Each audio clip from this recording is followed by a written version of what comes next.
Hello. So I want to talk about the emotions just quickly, and I want to talk about this in the context of how we experience the moment, the emotions in the moment, and how we kind of deal with these fluctuations as they occur, but also how we go back and reflect on a situation from the past rather than, poring over every detail and, getting re-triggered. How can we objectively and with compassion allow ourselves to learn from the past situations? Okay, so first of all, when dealing with the emotions in the moment, it's really important to understand the emotions do not speak, they do not communicate with the thoughts, and we want to maybe keep the thoughts out of it, because what happens is the ego gets involved and it just makes things worse. It makes the reactions much greater. So the emotions communicate with the physical body, and they manifest as physical sensations, which can be different types of sensations in different parts of the body. So when we are experiencing that emotional flux, it's really good to take the attention to the physical body. And this is good for a variety of reasons. Namely, when we are in the present moment, we are kind of switching off from that cognitive process and the ego that will then perhaps react. So we stay in the present moment, and that helps us to be more calm and more grounded. So we take the attention to the physical body and just try and pinpoint what physical sensations are you experiencing and whereabout in the body. So for example, you might have clenching in the fists, the shoulders come up, maybe a tightness down in the pelvic floor region, something like that, just to name a few. The other thing is, because we are allowing ourselves to experience the actual physical sensations in the body, it gives us a bit more perspective about how bad is it really. We're experiencing certain physical sensations, and that's the sum total of the objective material reality of how we are affected by the emotions. And it just helps to bring it into perspective if it's not that bad. And also, where we direct our attention, we direct our energy and our breath, and just being with that physical sensation in the moment can just help it to kind of dissipate and leave us.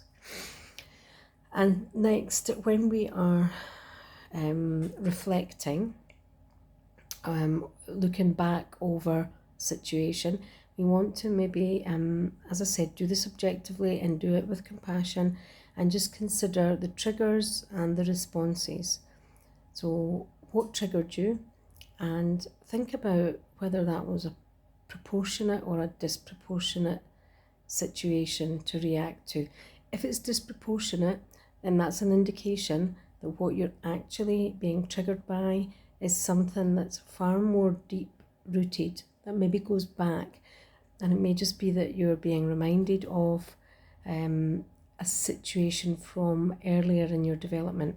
So the way somebody spoke to you, or the words that they used, or something about that interaction that just reminded you of a really difficult time, maybe with the parents or the school teacher or bullies, or something much more fundamental.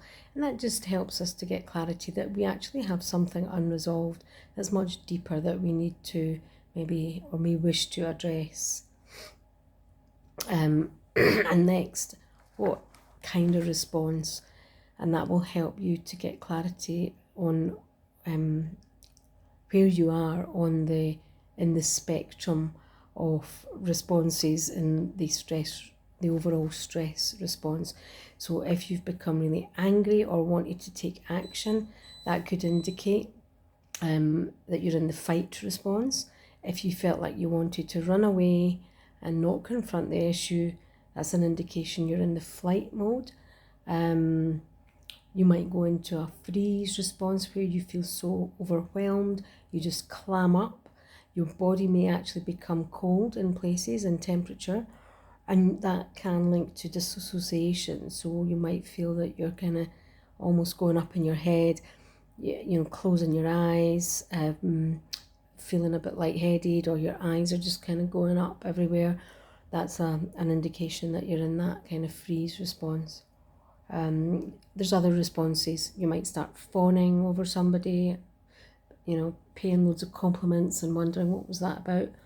You might just start making a joke out of everything, but it's just good to get a handle on, are you gravitating towards the same response every time? Does your response change? Is it affected by different situations or different triggers? And just at least when you then are going into that same situation again, you might have some kind of indication of how you are likely to respond and have some kind of control over that, some understanding. And you might want to then think about how the outcome may have been different if you'd approached it with that hindsight and that understanding of the different responses in the nervous system. And obviously you want to respond ideally by being assertive and just making your point and staying calm, and not bullying anybody into submission or going being overbearing. So I hope this helps. It just scratches the surface. I do want to come back with more videos on some of these topics, just to go a bit deeper and give more understanding about the psychological factors at play in your triggers and your responses. So thanks for watching. I hope you've enjoyed this and it's been of help. Please like, share, subscribe and comment if you've got your own insights or you want to ask questions. Please do comment, and thanks for watching. See you later. Bye.